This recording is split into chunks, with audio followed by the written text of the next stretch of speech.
Muy buenos días. En esta mañana, sean todos bienvenidos y bienvenidas. Vamos el día de hoy a tener nuestro tema, la parábola de la higuera estéril. Quiero pedirles que me acompañen al Evangelio de Lucas, capítulo 13, versículo 6 al 9. Lucas capítulo 13, versículo 6 al 9. Dijo también esta parábola. Tenía un hombre una higuera plantada en su viña, y vino a buscar fruto en ella, y no lo halló. Y dijo al viñador: He aquí, hace 3 años que vengo a buscar fruto en esta higuera, y no lo hallo. Córtala. ¿Para qué inutiliza también la tierra? Él entonces, respondiendo, le dijo: Señor, déjala todavía este año hasta que yo cabe alrededor de ella y la abone. Y si diere fruto, bien, y si no, la cortarás después. Vamos a hacer una oración. Padre, en esta mañana queremos pedirte que sea tu Espíritu Santo quien nos esté ayudando en este momento a preparar nuestra mente, nuestro corazón, nuestros pensamientos y aún nuestros sentimientos para poder estar totalmente dispuestos a escuchar tu palabra, pero también a poderla recibir, Señor, con una hambre y reconociendo una necesidad en cada uno de nosotros de tu palabra en nuestras vidas. Ayúdanos no solo a recibirla en nuestro espíritu, sino también a que pueda estar siendo guardada en nuestro corazón, entendida por nuestra mente. Pero finalmente te pedimos que también nos ayudes a ponerla por obra en nuestras vidas, a la brevedad, lo más pronto posible podamos estar obedeciendo tu palabra que hables en esta mañana a cada uno de nosotros. Te lo pedimos en el nombre de Cristo Jesús. Amén. Bien, en esta parábola que vamos a estar compartiendo esta mañana, no perdamos de vista la definición de parábola, una historia terrenal que enseña una verdad espiritual. Y en el versículo 6 comienza hablando Jesús la parábola y nos dice que tenía un hombre una higuera. Pero antes de ir ahí, quiero ir un poquito enseguida a donde dice que esta higuera la tiene plantada en su viña. Un hombre tiene una higuera y nos dice que la higuera se localiza dentro de una viña. Y quiero que comencemos primeramente por ahí. ¿Qué es una viña? Para poder después entender qué implica que este hombre, teniendo una viña, dentro de la viña tiene plantada una higuera. Una viña es un campo que está plantado pero con vides, con uvas, que si el campo o la extensión de tierra es grande, se le llama viña.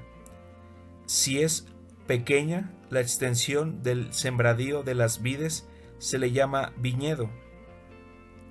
Dentro de la cultura hebrea, una viña, el que alguien tuviera por posesión una viña, era contada entre sus posesiones las más preciadas.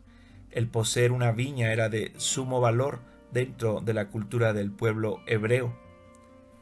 También en las plantaciones tradicionales de las vides, en la viña, suelen desarrollarse en la mayoría de las veces bajo el concepto de agricultura de secano. ¿Y cómo es esta? Se le llama así aquella forma de agricultura en donde el hombre no agrega él por su cuenta agua a los sembradíos, sino que estos sembradíos se limitan exclusivamente a aprovechar el agua que es otorgada por la lluvia.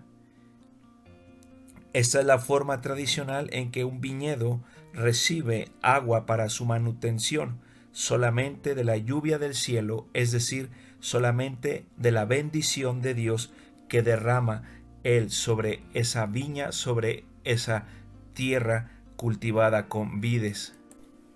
Ahora sí que hemos definido qué es una viña, en el versículo nos dice que este hombre tiene una viña y ahí dentro de la viña tiene sembrada una higuera. Y esto nos lo explica porque desde aquellos tiempos en la antigüedad existía esta costumbre, que aquellas personas que tenían una viña en donde tienen plantadas vides, ocuparan algún pedazo, algún espacio de su viña, también para plantar algunas higueras dentro de la viña, aprovechando precisamente el terreno y el espacio. Pero bien, ¿qué es una higuera? Una higuera es un árbol de la familia de las moráceas y del género Ficus. Es un árbol de mediana altura, de madera blanca y endeble, muy rústico y resistente a la sequía y la salinidad que pueda haber en el suelo, en la tierra. Acepta la viña ser plantada, ser sembrada en tierras que sean calizas y ligeramente ácidas y también incluso con poca profundidad. Pero los mejores rendimientos en el caso de una higuera son aquellos que se obtienen cuando ha sido plantada en suelos con buena capacidad de retener, pero principalmente almacenar agua para los tiempos en que no hay, mientras tanto, la lluvia del cielo. Estas son las características principales de una higuera. Por esta razón vemos que la higuera, al igual que las vides, tienen en común que no necesitan el riego de parte del horticultor o del agricultor, sino que ambas, las vides así como la higuera, lo único que necesitan es el agua de la lluvia, es decir, el agua que viene de la bendición de Dios. Por eso es que era sencillo para las personas, para los horticultores, los que tienen a su cargo huertos, poder tener dentro de sus vides, dentro de su viña, plantadas higueras. También lo que podemos ver que en la Biblia es muy común que los casos o los ejemplos que nos hablan de árboles en la Biblia estén representando a personas o las situaciones en la vida de una persona. Aquí mismo en el versículo 6 en que estamos, dice después que vino a buscar fruto en ella, en esta higuera. Y por lo que sabemos, dependiendo de la especie de la higuera de la que se trate, esta puede dar sus frutos de higos maduros, normalmente en la mayoría de las especies en agosto, septiembre o muy tardíamente hacia octubre, es decir, siempre va a haber fruto en ella al inicio del otoño. Hay también otra especie de higuera llamada breveras, que llegan a producir 2 cosechas al año. En junio, al inicio del verano, las brevas de mayor tamaño que los higos y posteriormente los higos a principios de septiembre, al inicio del otoño. Pero el dueño de esta viña dice que al venir a buscar fruto en la higuera no lo halló. Y es algo muy poco común, es algo que muy pocas veces se llega a presentar en una higuera. Y hay varias razones por las cuales es casi imposible que en una higuera no exista fruto. Lo primero es que el crecimiento de la higuera lo hace a través de sus raíces, que son extremadamente fuertes sus raíces y pueden llegar incluso a desquebrajar suelos y paredes. Ha habido casos de higueras que han nacido en paredes, pero además también la higuera es un árbol muy resistente a condiciones climáticas adversas y por eso su cultivo se realiza sin muchas de las precauciones que implicaría para el cultivo de otros árboles frutales. Cultivar una higuera requiere unos cuidados muy sencillos que prácticamente la mayoría de los horticultores pueden llevar a cabo sin ningún problema. Por estos puntos es que el que una higuera no esté dando fruto, y aún en el caso que nos explica aquí Jesús en esta parábola, aún mucho menos cuando es una higuera que forma parte, que está dentro de una tierra donde se está cultivando, de una tierra donde se está cuidando lo que ahí se cultiva, una viña, todavía sería mucho más difícil, literalmente imposible, que esa higuera, teniendo todos los cuidados, la protección y la manutención en tiempo y forma, es imposible que no esté dando esa higuera un fruto.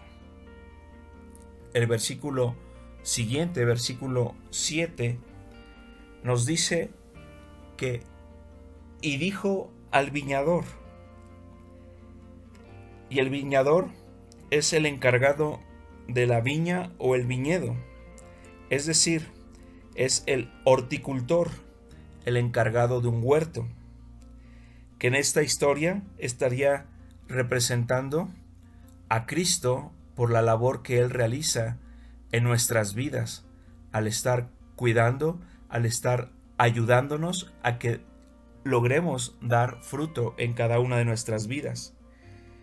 Dice que el dueño de la viña le dice al viñador: he aquí, hace 3 años que vengo a buscar fruto en esta higuera y no lo hallo.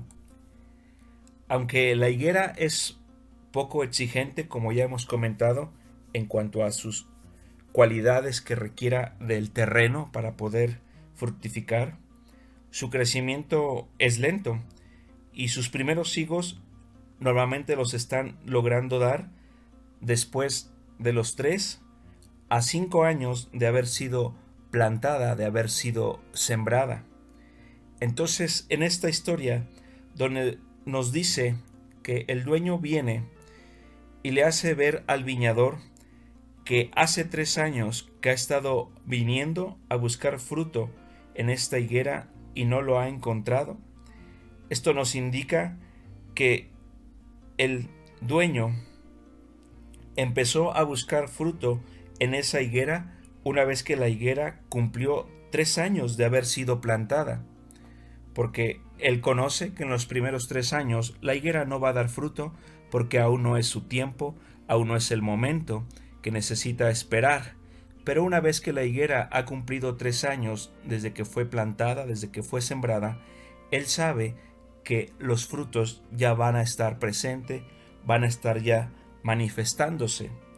Y por esa razón es que él está acudiendo desde hace 3 años, es decir, en el año 4 de que la higuera fue plantada, es el primer año en que él vino a buscar fruto. En el segundo año que él viene a buscar fruto es el 5.º año de la higuera.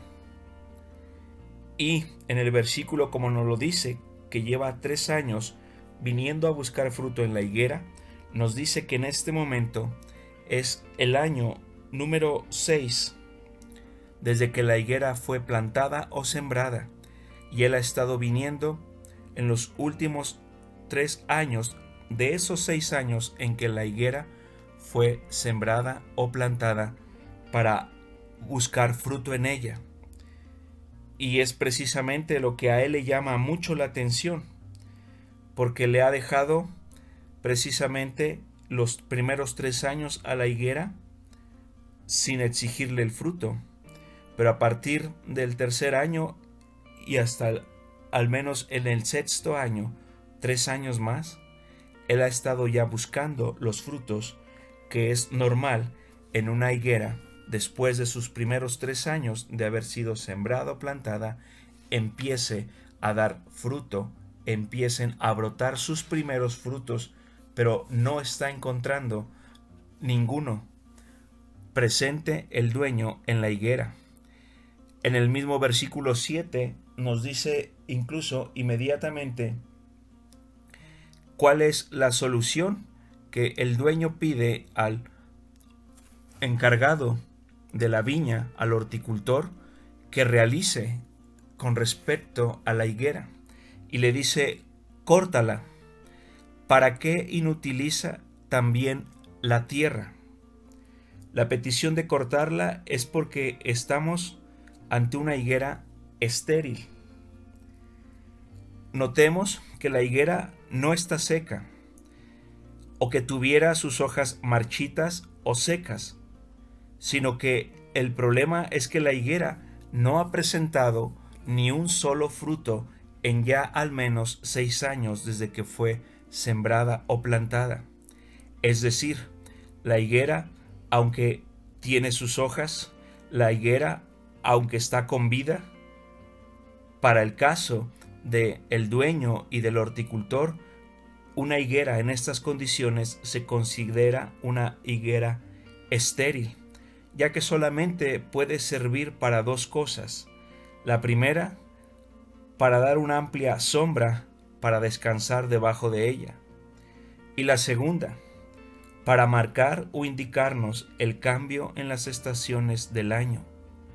Pero si solamente ofrece estas 2 cosas para el horticultor y para el dueño de la viña, es una higuera estéril. Por eso incluso usa la pregunta, la interrogante que le hace al horticultor: ¿para qué inutiliza también ahora la tierra si la dejamos que siga así? Y es por esta razón por la cual él describe que lo mejor es cortarla para que deje de estar también inutilizando la tierra, es decir, malaprovechando los recursos que se le suministran desde la tierra si no está dando fruto alguno. Quiero pedirles que me acompañen ahora a Mateo, capítulo 3, versículo 10. Mateo, capítulo 3, versículo 10. Nos dice: y ya también el hacha está puesta a la raíz de los árboles. Por tanto, todo árbol que no da buen fruto es cortado y echado en el fuego. En este versículo, pero también en un versículo más adelante, vayamos ahora al capítulo 7, aquí mismo en Mateo, capítulo 7, versículo 19 al versículo 20, dice: todo árbol que no da buen fruto es cortado y echado en el fuego. Así que por sus frutos los conoceréis. En estos 2 versículos podemos ver que también en el orden de la palabra de Dios, en el orden bíblico, todo árbol, nos dice aquí, que no da buen fruto, pero que también abarcaría a aquellos árboles que no dan ningún fruto. Lo que se tiene que hacer es cortarlos, porque necesitan ser quitados de la tierra para dejar de mal aprovechar la tierra en la cual están plantados. Y en ambos versículos nos dice lo que prosigue después de ser cortados: echados al fuego. Bien, vamos a regresar allá a Lucas capítulo 13, y quiero que antes de continuar con los versículos siguientes, vayamos a la parte en donde inicia el capítulo 13, es decir, versículo 1. Lucas 13:1. Dice: en este mismo tiempo estaban ahí algunos que le contaban acerca de los Galileos, cuya sangre Pilato había mezclado con los sacrificios de ellos. Respondiendo Jesús les dijo: ¿pensáis que estos Galileos, porque padecieron tales cosas, eran más pecadores que todos los Galileos? Os digo, no. Antes, si no os arrepentís, todos pereceréis igualmente. O aquellos 18, sobre los cuales cayó la torre en Siloé, y los mató, ¿pensáis que eran más culpables que todos los hombres que habitan en Jerusalén? Os digo, no. Antes, si no os arrepentís, todos pereceréis igualmente. Estamos acudiendo a estos versículos precisamente porque son los versículos que nos dan el contexto en el cual Jesús está mencionando y está hablándonos de la parábola de la higuera estéril. Por lo tanto, al leer estos versículos podremos entender mucho más lo que Jesús está queriendo enseñarnos al estudiar el contexto en el cual Él habló la parábola de la higuera estéril. Y lo primero que notamos en el versículo 1 de Lucas 13, dice que estaban ahí algunos que le comentaban.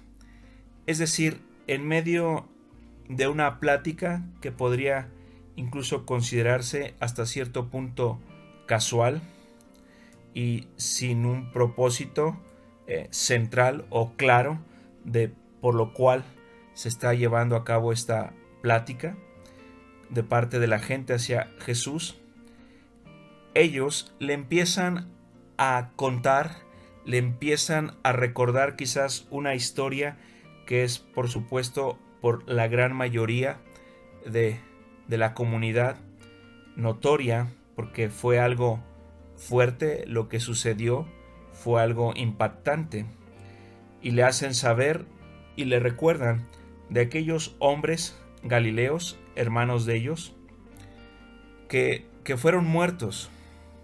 Pero no solamente lo más fuerte es que hayan sido muertos, sino de parte del gobierno romano, a través de su representante Pilatos, nos dice que él ordenó y mandó que la sangre de estos galileos, una vez que han muerto, fuera mezclada con los sacrificios que ellos realizan a Dios y que sabemos, por lo que la Biblia nos dice, son sacrificios de animales. Y precisamente esta es la parte de la historia que precisamente nos hace ver lo humillante y lo denigrante que fue para estas personas no solo morir, sino lo que posteriormente, ya una vez que han muerto, ellos reciben al ser comparados, al mezclar su sangre con la sangre de sacrificios de animales, al haber sido comparados de esta forma. Y es precisamente como le hacen a Jesús notar esto. Y precisamente en el versículo 2, Jesús está notando y sabiendo precisamente lo que ellos están buscando inquirir, o qué respuesta les daría Jesús a ellos por esto que pasó quizás hace años incluso atrás de este momento, pero que de acuerdo a cómo sucedieron los hechos hasta las fechas que están ahí, ellos representa algo sumamente doloroso y humillante lo que pasaron y lo que vivieron sus hermanos galileos. Por eso en el versículo 2 Jesús les responde diciendo: ¿pensáis que estos galileos, porque padecieron tales cosas, eran más pecadores que todos los galileos? Jesús les da por respuesta una pregunta. para buscar que ellos mismos puedan encontrar las respuestas a las preguntas que ellos tienen en mente. Pero también Jesús hace esto para confrontarlos a cada uno de ellos con su principal idea que tiene dominando sus pensamientos como la respuesta a por qué estos hermanos galileos padecieron tales cosas. Y la principal idea o pensamiento que hay en ellos es: estos galileos debieron ser muy pecadores para morir y pasar después por esa humillación. Quizás esta es la idea que principalmente está presente en la mayoría de la gente que aquí está con Jesús y le están planteando: explícanos qué es lo que aquí tuvo que haber pasado o cómo sucedieron las cosas, cuáles son las respuestas a nuestras preguntas. Y entonces Jesús inmediatamente les dice en el versículo 3: os digo, no, antes, si no os arrepentís, todos pereceréis igualmente. Y en este versículo, con la respuesta que Jesús les da, les revela la verdadera causa por la cual ellos, estos galileos, pasaron por eso. Y les hace saber que la razón por la cual ellos pasaron por estos hechos humillantes es a causa de la falta de arrepentimiento en las vidas de ellos. Acompáñenme ahora a Mateo capítulo 3, versículo 8. Mateo capítulo 3, versículo 8. Nos dice: haced pues frutos dignos de arrepentimiento. En este versículo se está ordenando de parte de Juan el Bautista para cada uno de aquellos que estaban acercándose a él para tomar y recibir el bautismo en agua. Y el requisito que Juan el Bautista les está dando a sus seguidores es que les pide, les manda, les exige que cada uno de ellos pueda estar dando frutos dignos de un arrepentimiento en sus vidas. Y es precisamente lo que Jesús les responde a la gente que le ha hecho estas preguntas, y que les hace saber Jesús que fue a causa no del pecado en las vidas de ellos, sino de la falta del arrepentimiento de sus pecados en su vida, lo que trajo esta situación tan vergonzosa en la forma en que murieron y aún lo que pasaron después de morir. Por eso lo que estamos viendo aquí en el pasaje de Mateo 3:8 es que una vez que cada uno de nosotros hemos recibido a Cristo como nuestro Salvador, lo que sigue inmediatamente, una vez que le he aceptado a Jesús como mi Salvador, es que Él está esperando y está buscando en mi vida que yo pueda estar dando los primeros frutos en mi vida, sean los frutos dignos de un verdadero arrepentimiento. Ese es el fruto que precisamente el dueño de la viña estaba acudiendo, y ya por un lapso de 3 años buscando en la higuera los frutos dignos de un arrepentimiento, pero que él no está encontrando. Quiero que me acompañen ahora a Marcos 1:15. Marcos capítulo 1, versículo 15 dice: diciendo, el tiempo se ha cumplido y el reino de Dios se ha acercado. Arrepentíos y creed en el Evangelio. En este versículo, como en muchos otros, encontramos que hay algo que Dios no nos sugiere hacer, ni mucho menos pone a nuestra consideración, sino es una verdad absoluta y es un principio muy poderoso. Ahí nos está diciendo en este versículo de Marcos 1:15 que una vez que el reino de Dios se ha acercado a nuestras vidas, una vez que cada uno de nosotros hemos experimentado a Cristo como nuestro Salvador, eso es el primer ingrediente que nos muestra que el reino de Dios se ha acercado a nuestras vidas. Pero inmediatamente en el versículo notamos cuando dice que el reino de Dios se ha acercado, la respuesta de nuestra parte es arrepentimiento y creer en el Evangelio.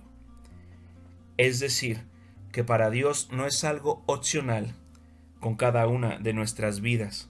Una vez que Él se ha acercado a nosotros, una vez que el reino de Dios se ha hecho presente en nuestras vidas al recibir a Cristo como nuestro Salvador, Dios exige en nuestras vidas, como el primer fruto que Él quiere encontrar en cada uno de nosotros, un verdadero arrepentimiento que pueda estar siendo latente y presente en nuestras vidas, como la muestra de que estamos permitiendo que la obra de Dios esté siendo hecha en nuestras vidas después de que le hemos recibido como nuestro Salvador. Vayamos nuevamente al capítulo de Lucas, capítulo 13, versículo 4. Lucas capítulo 13, versículo 4. Dice, o aquellos 18 sobre los cuales cayó la torre en Siloé y los mató, ¿pensáis que eran más culpables que todos los hombres que habitan en Jerusalén? Es notorio que ahora no es la gente, sino es Jesús mismo quien les recuerda también de una situación, de un accidente que ocurrió tiempo atrás, pero que es contemporáneo a cada uno de ellos. Ahora es Jesús quien les está citando también este otro accidente, que al caer esta torre, al venirse abajo, la gente que estaba ahí llegó a morir, y el número de estos fue un total de 18. Y aquí nos da una explicación que podemos describir cómo estos sucesos, aún a los días de hoy, son constantes, son recurrentes, y aún aunque estamos viviendo casi 2000 años después de el tiempo en que esto se citó, al día de hoy también nosotros podríamos hablar de aquellos accidentes, de aquellas situaciones en donde de manera muy inexplicable no podemos entender el por qué gente tuvo que morir. Y precisamente la explicación es exactamente la misma que está describiéndose en este pasaje. Jesús les vuelve a citar en este versículo la misma pregunta. ¿Se dio esto en otro lugar? Ellos no son galileos, es en Jerusalén donde pasó esto. Y por eso les dice la misma pregunta. ¿Pensáis que eran más culpables que todos los hombres, estos 18 que murieron aplastados por esta torre, que el resto de los hombres que habitan en Jerusalén? Es prácticamente la misma pregunta que Jesús hace en el versículo 2. ¿Pensáis que eran más culpables que todos los hombres que habitan en Jerusalén? Y Jesús lo que está haciendo ahora él, a citar una historia distinta, pero que en esencia contiene los mismos ingredientes, es precisamente para repasar, recalcar lo que Jesús quiere que a esta gente que está escuchándole en este momento quede muy claro, pero también quede muy claro para cada uno de nosotros. Por eso es que esto ha sido escrito en su palabra y está aquí delante de nosotros hoy día. Y precisamente Jesús les vuelve a aclarar que este acontecimiento no tuvo nada que ver con la cantidad o el tipo de pecados que estas 18 personas hubieran cometido o realizado en sus vidas. No tiene nada que ver con eso. Tampoco Jesús les está dando margen a que ellos estén comparando entre sí qué personas han sido más pecadoras que otras. Si vemos en la enseñanza de estos versículos, tampoco Jesús deja espacio a que esa sea la respuesta a las preguntas que le hacen. Les cierra toda posibilidad a que ellos intenten compararse unos con otros, algo que vemos muy frecuente, sobre todo en los evangelios, hablando de personas de un corte religioso, que es muy fácil, es algo tendencioso, el buscar compararse unos con otros para justificarse que al ser menos pecadores puedan estar mejor delante de Dios. Y eso es una mentira, eso es una falsedad que enseña la religión, y que en un corazón religioso es muy fácil de creer tal cosa. Quiero que vayamos ahora a Marcos capítulo 11, versículo 25. Marcos capítulo 11, versículo 25 dice: Cuando estéis orando, perdonad si tenéis algo contra alguno, para que también vuestro Padre que está en los cielos os perdone a vosotros vuestras ofensas. Versículo 26. Porque si vosotros no perdonáis, tampoco vuestro Padre que está en los cielos os perdonará vuestras ofensas. Aquí en este versículo estamos entendiendo que arrepentirme no es tan solo confesar nuestros pecados. No, eso es simplemente el inicio, el comienzo.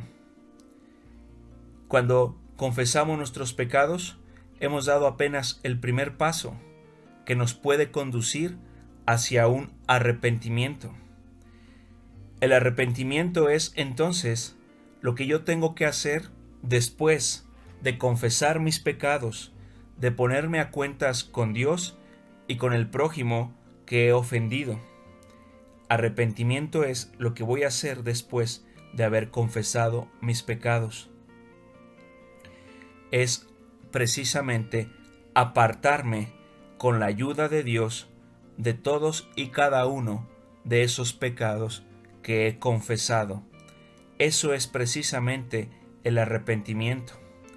No puedo hacerlo yo en mis fuerzas, pero está Dios para ayudarme si yo se lo pido, a que después de que he confesado mis pecados, yo le puedo pedir que me ayude ahora a arrepentirme de cada uno de esos pecados que he confesado, que Él me ayude a apartarme, a alejarme de ellos, a no más estar haciendo eso que a Dios no le agrada y que no me permite dar frutos de un verdadero arrepentimiento. Regresemos a Lucas capítulo 13, ahora versículo 5. Lucas 13, versículo 5 dice: Os digo, no antes, si no os arrepentís, todos pereceréis igualmente. Por segunda ocasión, como ya explicamos, Jesús hace énfasis. Y esto no es cualquier cosa. En pocos pasajes podemos ver o podemos notar que Jesús repita una misma enseñanza dos veces en el mismo momento o en el mismo instante. Y en estos versículos lo pudimos notar de una manera muy clara y muy contundente. Y es porque para Jesús le es necesario que en nuestras vidas esto quede perfectamente claro y entendido. Que no caigamos en esa mentira, en ese engaño que precisamente estaba presente en la vida de la gente que le empieza a contar la primera historia, ahí en el versículo 1, donde empezamos a leer de Lucas 13. Por eso es que Jesús en el versículo 5, Él nos vuelve a repetir lo que había hablado ya en el versículo 3, para asegurarse que esto nos quedará perfectamente claro y entendido. Dice, os digo no, antes, si no os arrepentís, todos pereceréis igualmente. Y lo que nos está mostrando es que lo que le pasó a cada una de estas personas en las dos historias, en la historia de los Galileos y en la historia de los 18 que mueren después de que la torre en Siloé se vino abajo, lo que les llevó a morir de esta manera, tan súbita y repentinamente, pero aún no solo incluso su muerte, sino en el caso de los Galileos, lo que todavía vinieron a sufrir después de la muerte en el contexto de esa humillación. Jesús nos termina precisando que esto aconteció en las vidas de ellos, no por la cantidad de sus pecados, no por el tipo de pecados que ellos habían cometido, sino a causa de la falta del arrepentimiento de cada uno de los pecados que estaban presentes en sus vidas. En otras palabras, lo que Jesús está pidiendo, y con dos ocasiones que nos lo está hablando, es que tengamos muy claro y preciso que es a causa de la falta del arrepentimiento de mis pecados que pueden venir situaciones de esta naturaleza, de esta índole, para terminar con mi vida. Aquí es precisamente donde se une esta historia con la historia de la parábola estéril. En la historia de la parábola de la higuera estéril, podemos ver que el dueño de la viña ha decretado cortarla, ha decretado y establecido terminar con ella. Y aquí, en estos pasajes de Lucas 13, versículo 1 al 5, estamos viendo con dos ejemplos que la vida no solo de una, sino de varias personas tuvieron que terminar mucho antes de tiempo y de maneras muy súbitas y nada agradables, no tan solo para ellos, sino para sus familias, para sus seres queridos. Y es debido también a que en ellos, al igual que en la higuera estéril, no hubo fruto alguno de un verdadero arrepentimiento, no tan solo porque no confesaron sus pecados, o quizás puede ser que más de uno sí confesó sus pecados, pero no se arrepintió de ellos y siguió una y otra vez volviendo al pecado. Por eso es que arrepentimiento también se define como el hecho de darle por completo la espalda al pecado, darme media vuelta yo y darle la espalda al pecado para yo empezar ahora a avanzar y dirigirme hacia la voluntad de Dios para mi vida. Esto es verdaderamente el concepto de arrepentimiento, o lo que en la Biblia Jesús llama los frutos dignos de un arrepentimiento.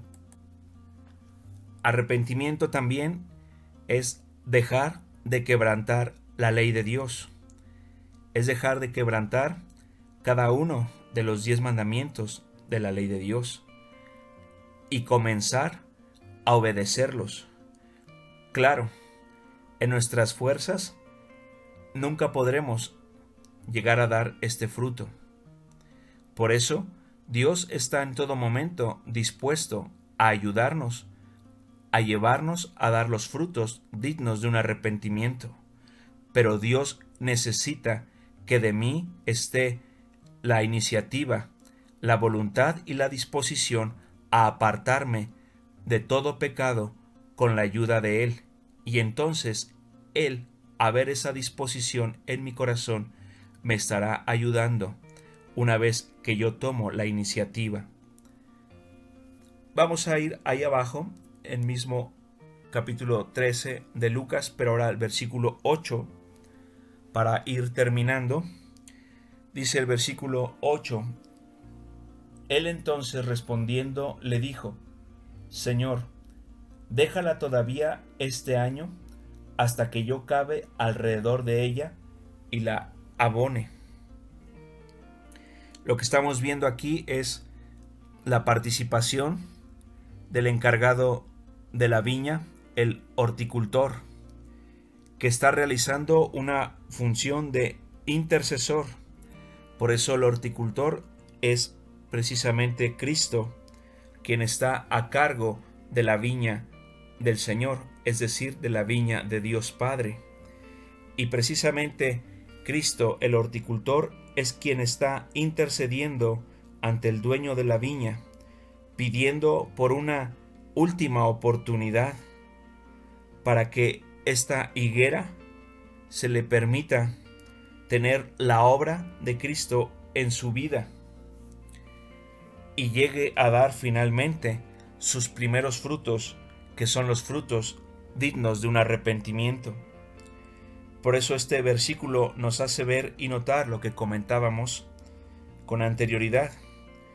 Solamente es que cada uno de nosotros, con la ayuda de Cristo en nuestras vidas, quien se encarga precisamente de cavar alrededor de la higuera, de poner abono en nuestras vidas, de trabajar en nuestras vidas para ayudarnos a que cada uno de nosotros lleguemos a dar los primeros frutos que Dios quiere ver en nuestras vidas, los frutos dignos de un arrepentimiento.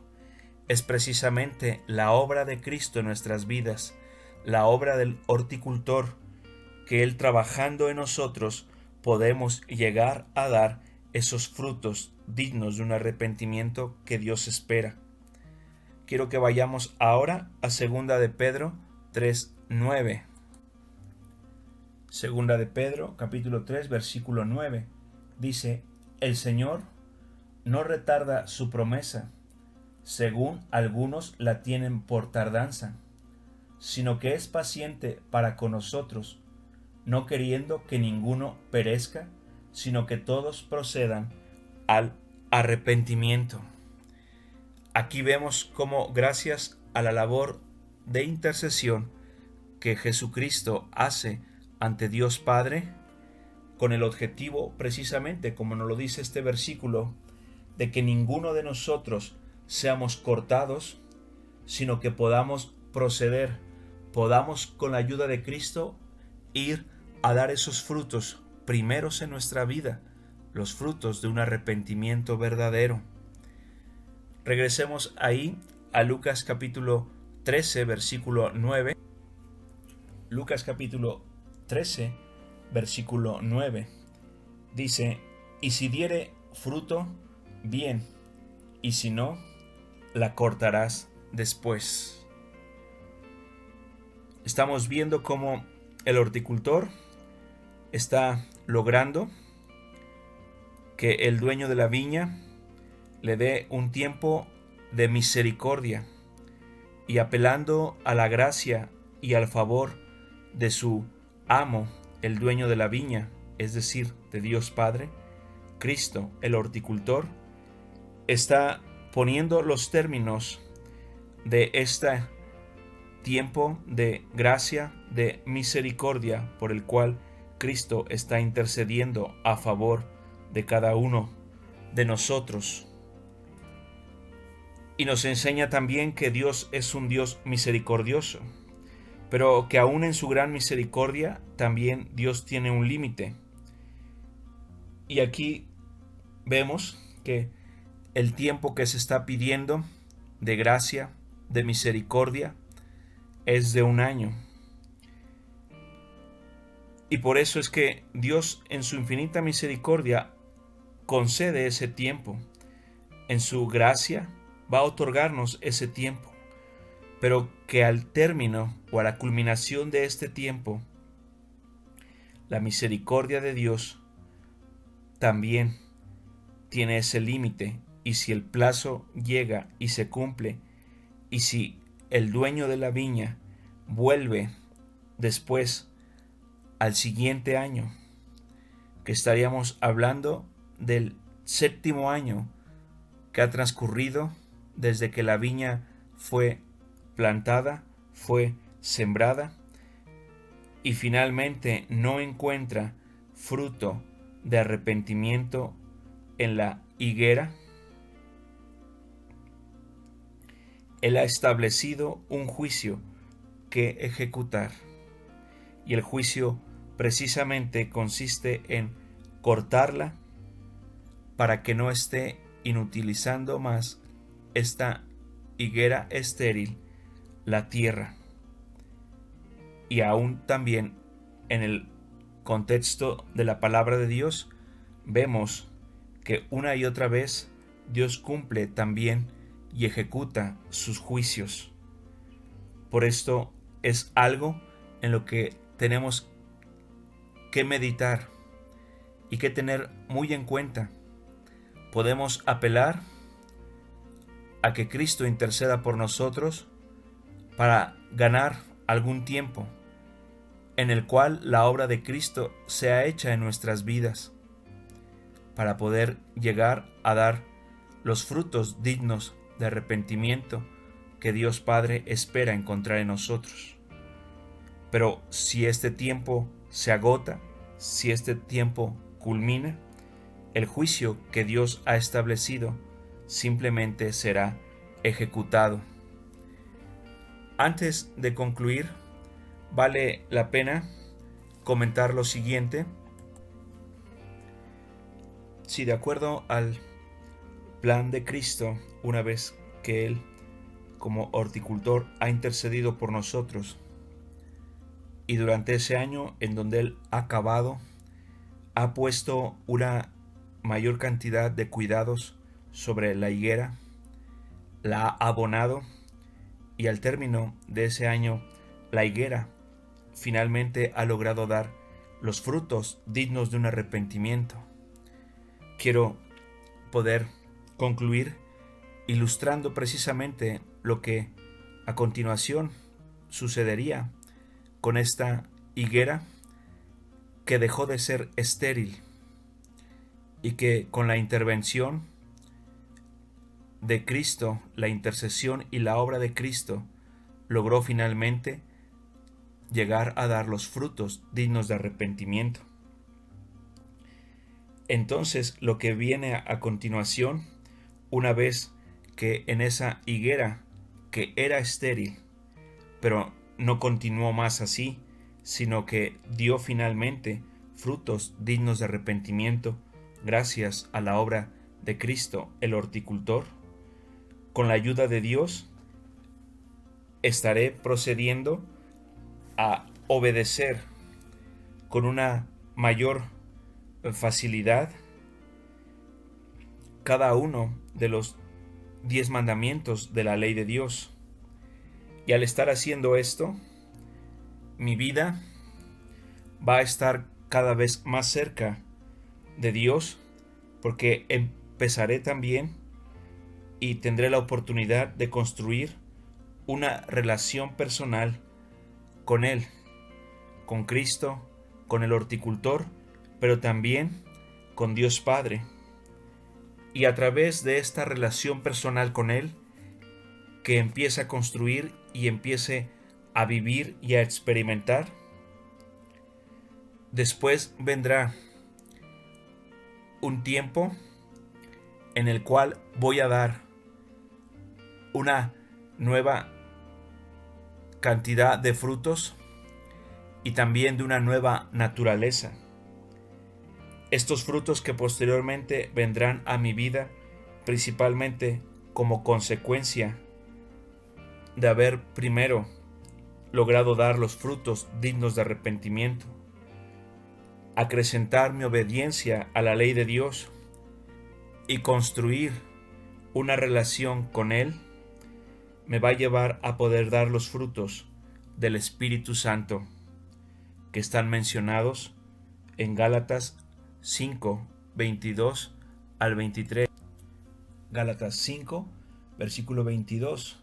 Mas el fruto del Espíritu es amor, gozo, paz, paciencia, benignidad, bondad, fe, mansedumbre, templanza.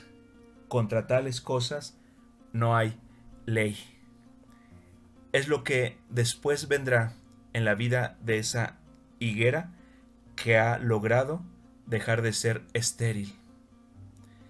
Viene una segunda temporada, viene una época en su vida en la medida en que el compromiso con la obediencia a la ley de Dios, gracias a que primero logró dar los frutos dignos de un arrepentimiento, y ese mayor compromiso con Dios le permite construir una relación con Él, vendrá el momento, vendrá la época, vendrá la estación del año, en otoño, donde esa higuera que antes era estéril, ahora va a ser muy fructífica, porque no solamente dio los frutos dignos de un arrepentimiento que había que dar primeramente, sino que ahora, en su relación con Dios, en su comunión con Dios, está dando una gran cantidad de frutos, los frutos del Espíritu Santo. Muy bien, quiero que antes de terminar esta mañana podamos hacer una oración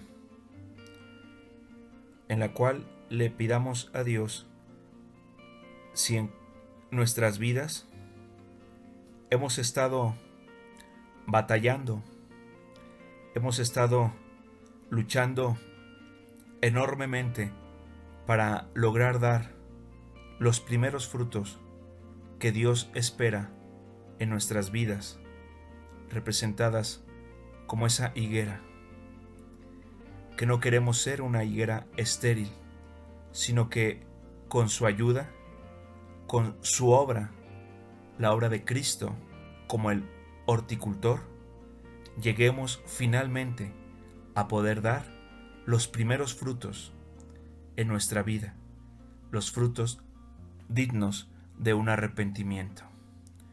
Quiero que ores conmigo.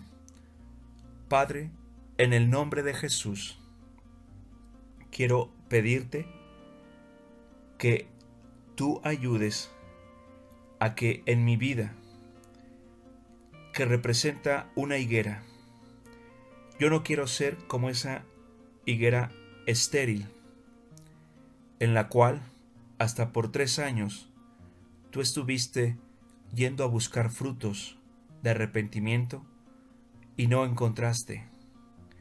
Quiero pedirte, Jesús, tú como el horticultor, tú como el encargado de los cuidados de mi vida, tú me ayudes con tu obra en mi corazón, en mi mente, en mis pensamientos, que tú me ayudes a que yo pueda en breve finalmente llegar a dar los frutos dignos de un arrepentimiento, que son los primeros que Dios busca, que Dios quiere encontrar y ver presentes en cada una de nuestras vidas, de los que te hemos ya recibido como nuestro Salvador.